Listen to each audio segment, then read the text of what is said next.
America is ready for a fresh start, ready for a new way forward, where we see our fellow American not as an enemy, but as a neighbor. I pledge to seek common ground and common sense solutions to the challenges you face. I am not looking to score political points. I am looking to make progress.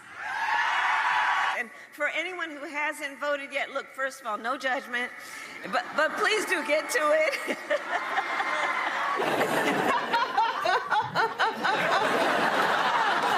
I don't really laugh like that, do I? A little bit. We are ready for a president who knows that the true measure of a leader is not based on who you beat down, it is based on who you lift up. This is someone who is increasingly unstable, obsessed with revenge, consumed with grievance, and the man is out for unchecked power. And in less than 90 days, it's either going to be him or me in the Oval Office. Now, Kamala, take my Pamela. The American people want to stop the chaos and end the drama with a cool new stepmamala. Kick back in our pajamas and watch a rom Kamala.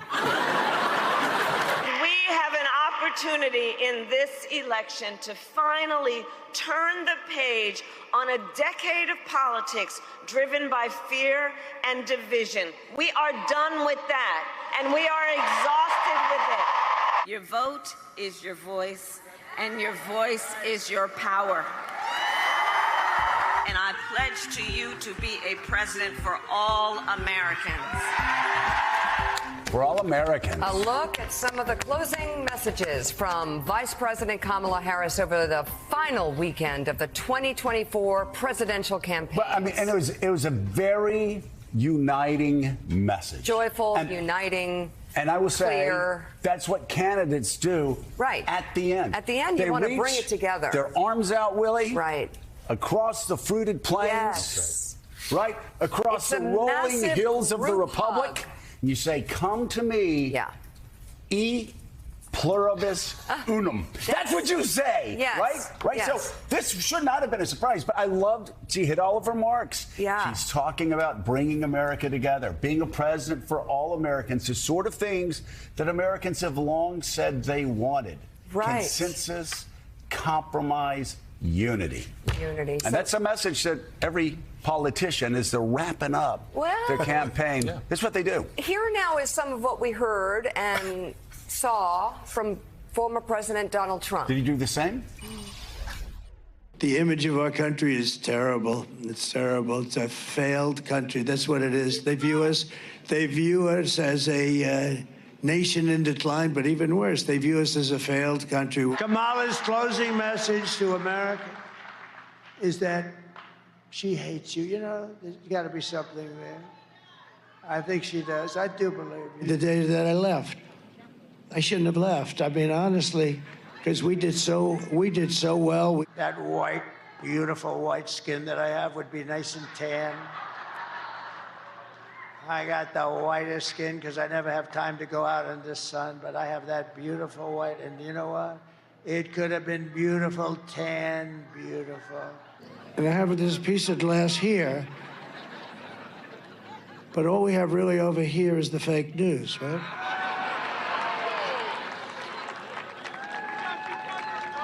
And to get me, somebody would have to shoot through the fake news. And I don't mind that so much, because I consider myself to be the father of fertilization. It's a very demonic party. I come in, and here's the problem. I said, oh, man, it's too low. I said, it's too low. So I had to go. In Lancaster, they found 2,600 ballots, all done by the same hand. In other words, the same exact penmanship, the same hand, the same everything. Your team is very good. I would say the Greek is a seriously good player. Do you agree? And tell me, who has more Greek in him, the Greek or me? I think we have about the same. A little birdie told me that we're leading in New Jersey. What's that all about? Huh? We love New Jersey. And if you don't vote, you're stupid. You're stupid. You watch. It's going to be so good. It's going to be so much fun. It'll be nasty a little bit at times, and maybe at the beginning in particular, but it's going to be something.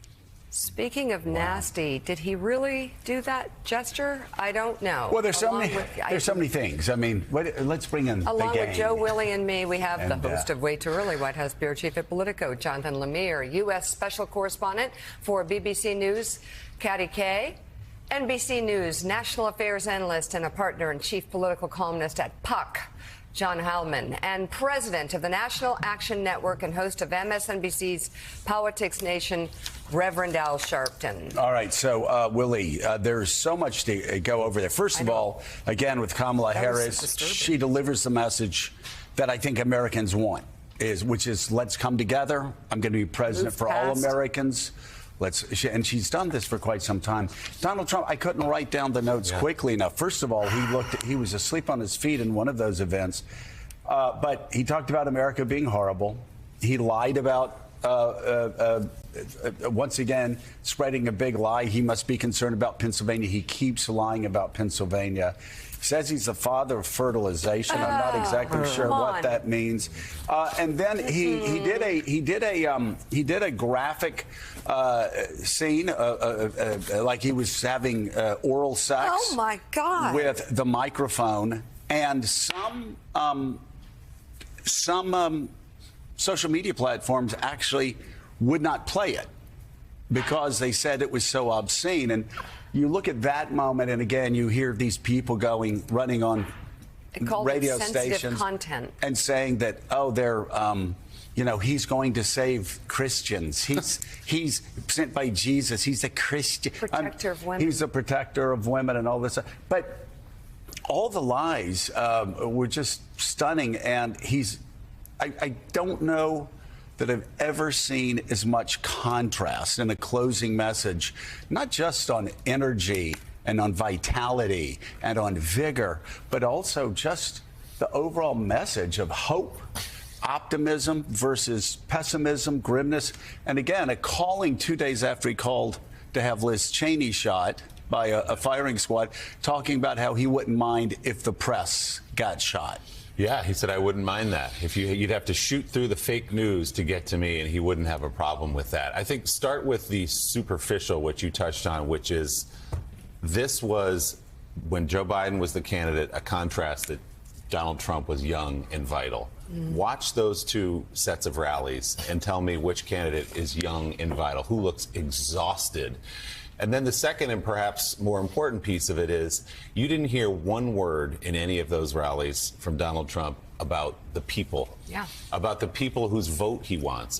All about him. It's so funny you said that, because there was one rally where he said, "Oh, all the seats are here, right? Everybody," and the cameraman panned around, and you saw all these empty seats. But I saw something else as he was talking about himself and his grievance. I saw people up in the stands with their arms like around empty seats and just kind of looking around.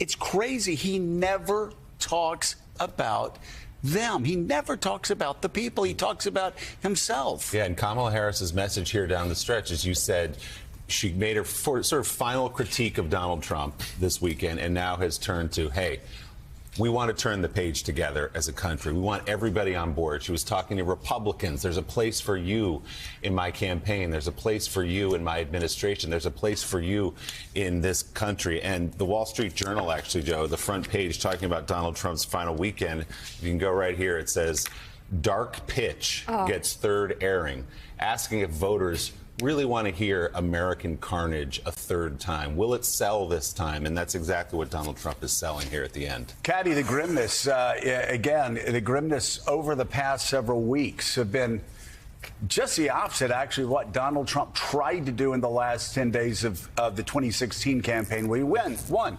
When you ask people, why did Donald Trump win? And they always say, well, after the Mueller letter, he bit his tongue. He stayed quiet. It was one of the only times he ever showed any discipline. And he finished quietly and got out of the way of the voters. Here, my gosh, if you go back over the past 2 weeks, you have Donald Trump talking about using the military, using the National Guard to go after Democrats and to arrest them. You have Donald Trump talking about getting a firing squad and shooting at the face of Liz Cheney, one of the most conservatives in Congress during her stay there. This past weekend, you had him talking about shooting the press and saying he wouldn't mind if the press were shot. And of course, he again, and we have to say it, and I'm so sorry that I know there are a lot of kids that start waking up their parents at 4:30 and say, pour my cereal, Ma, pour my Captain Crunch with Crunch Berries. I want to see Joe and Mika and Willie and the entire funny gang, right? And so they're saying that, so I apologize. God, I hope not. That's a long wind-up to say Poor kids. He simulated oral sex at a rally twice, and it was just so graphic that, again, a lot of social media sites had to put up warnings for it. And that's his closing campaign. He seems more untethered and more exhausted at the same time. The the first campaign I ever ran, the guy that I talked to early on in the campaign, he said, Joe, this campaign's all about contrast. You're young, your opponent's old. Drive that. It's all about contrast. You get to the end of this campaign, I've never seen a greater contrast in American politics. Yeah, this is not the campaign that Chris LaCivita and Susie Wiles were trying to get Trump on, and it's certainly not the campaign that it was, when they seemed to have some amount of control earlier this year, and we were all talking about how much more disciplined this campaign was. I think the October surprise was Donald Trump deciding filters, what the hell, I'm just going to throw them away, and saying whatever he wanted at that campaign with the famous microphone incident. He also said to the crowd, do you want to see me go backstage and bash some heads in over this? I mean, the violence of the rhetoric. And if Kamala Harris has the momentum now, and if we're going to speak to Ann Seltzer in a minute, if it looks like women are turning out in big numbers, this campaign will partly have been defined by Dobbs and all of the work and the stories that Mika's been airing all of last week and how women are hearing those, but also by the nature of Donald Trump. When Donald Trump talks about violence like this, when he talks about beating up his stagehands because his microphone isn't working the way that he wants them to, that doesn't inspire a lot of women to think, oh, yeah, well, this is the guy we can trust with the